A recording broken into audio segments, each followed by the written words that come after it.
Welcome to the Loveish Podcast, a practical weekly podcast centered on mental wellness, faith, relationships, and you guessed it, love. I'm your host, Seida Hood, a licensed clinical social worker.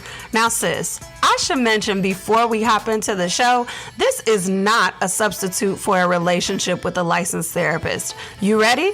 Let's get it.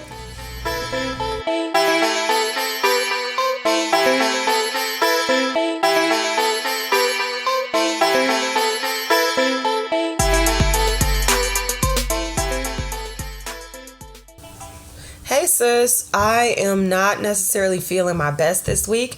Rather than make you guys suffer through an entire episode with my stuffy nose, I thought it would be really cool to air this clip from the time that I went live on Instagram talking about being seen. In this live, I am giving you guys some journal prompts. And I thought it would be a really good idea to spend some time journaling before the start of the new year so that maybe you can consider all the ways that you are struggling to show up for yourself or for that fear of being seen. I hope you enjoy this really short, petite episode, and I'll talk to you guys next week. Anyway, this is actually an impromptu live. Hi, Queen. Nice to see you on here. Queen is one of my community members. Shout out to the Pink Emerald Collective. Whoop, whoop. Anyway, this is me just randomly popping on to talk about being seen, right? Because I am excited about the things that God is doing in my life and doing in the lives of the people that are around me. Yes. Whoop, whoop. This morning, I had a very interesting conversation with someone about this overwhelming fear of what's to come, right? And so I think that it is typical to have a fear of what's to come if, you know, you're afraid of that thing, but to be afraid of something that is positive,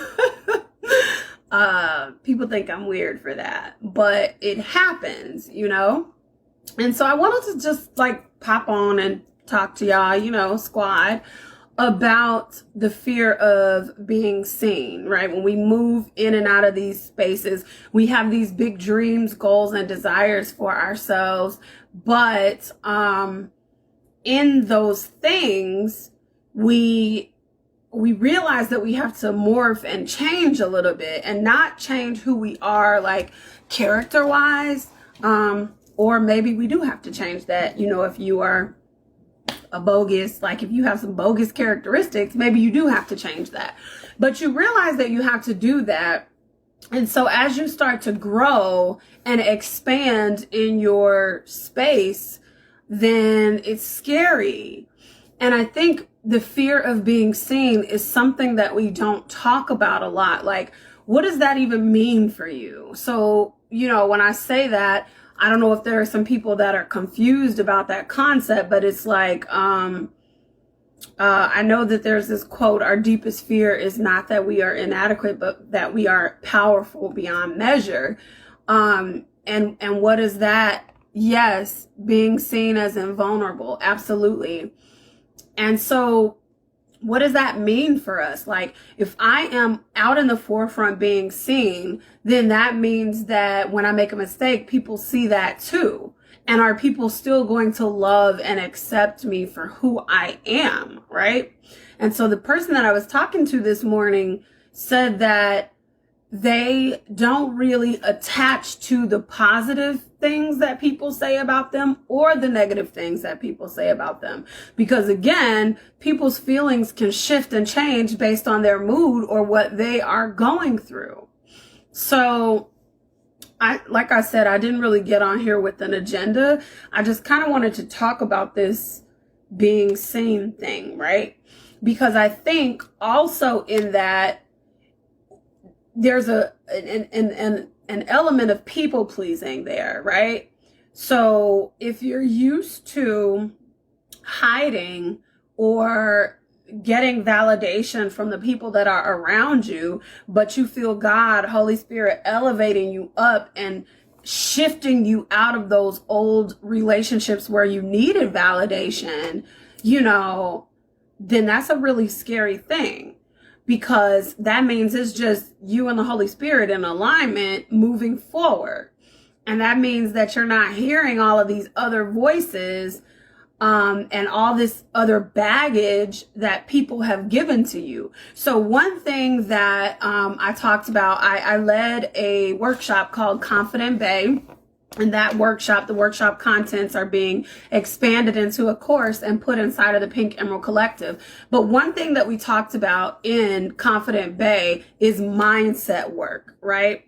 So how do we shift? Because a lot of times it's like, okay, I see this person that I want to be. I know that it is possible and within my reach, and I set goals all the time, but I struggle with accomplishing those goals. So that's because we got to do some mental mindset shifting, right? So I used this analogy this morning with one of my clients, which was, all right, you love houses, you love making spaces pretty. You love that, right?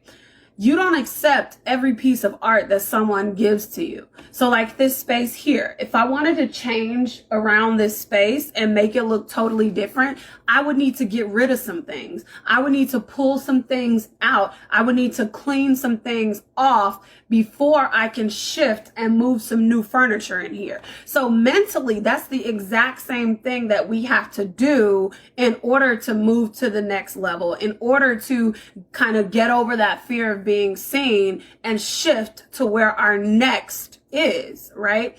Next job, next season, next relationship, next part of exploring who you are. You have to do that clearing of the mental clutter. We have to be willing to be fully authentic.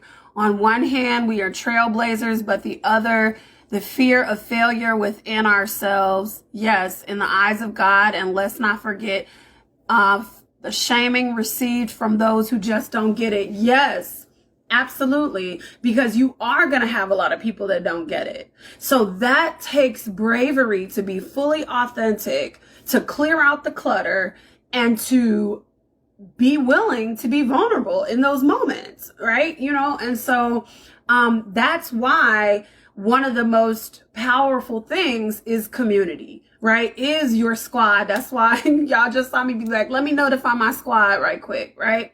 Or, you know, if you go and do something, having those people support you, or when you're having a rough day, people that you can call and talk to.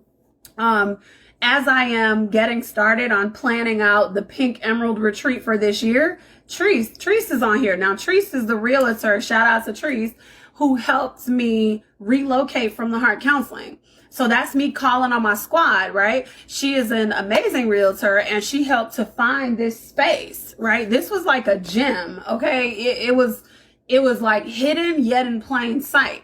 And she helped me to find that. So she also has some experience in like finding hotels and stuff like that. So as I'm looking for a space for the Pink Emerald retreat, I said, let me call Treese. Let me ask Treese. And I was talking to her about something totally unrelated. And then she was like, why don't you let me help you? And sis, I was like, squad. Like, that's what it looks like when you have a team of supportive people. You don't even have to ask, and people are there to support you and to love on you, right? So, Diane, you're right. It is about embracing those relationships with the people that do get it, but also being okay with the people that don't understand the season that you are in your life right now. And so I think essentially what I want to leave y'all with today is to be brave, right? To be brave, maybe to do some journaling on what that being seen would mean for you in this current season of your life, right? Maybe that means you need to start speaking up more at meetings when you're at work. Maybe that means you need to quit your job. Maybe that means that you need to speak up more at home. You know, it could mean a whole lot of different things, but you need to figure out what it means for you, because what being seen means for me is going to be different than what it means for the next person. So don't be afraid to be vulnerable. Don't be afraid to release other people's expectations of you. So like going back to that example of decor, I have this painting that someone gave me years ago, right? And I liked it, but it just didn't fit with the decor that I have. And I held on to it because of the person that gave it to me. So now, just this year, I got rid of that. And so that's what I want to say to you guys mentally as well. There are well-meaning people that want to get rid of stuff, so they give it to you. You take it, you hold on to it because of who gave it to you, well-meaning, and that stunts your growth, right? It's a hindrance for what is supposed to be right there. It's taking up space for what should be here. So what am I talking about? Maybe some cultural dynamics, some cultural thoughts that we had, like, oh, you always got to do that. That's family. Or you always got to do that. That's squad right there. What you mean? You don't have to do that if that interferes with your personal boundaries. So again, challenging you to be okay with being seen, to be vulnerable, to embrace the beauty that comes with that. And I promise you that everything that you want is on the other side of your fear that comes with this, right? Because you're going to grow so much. Didn't really have an agenda. I am going to save this live. Thank you so much for the people that join me live. I will talk to you guys later. I love y'all with love always. Seida out.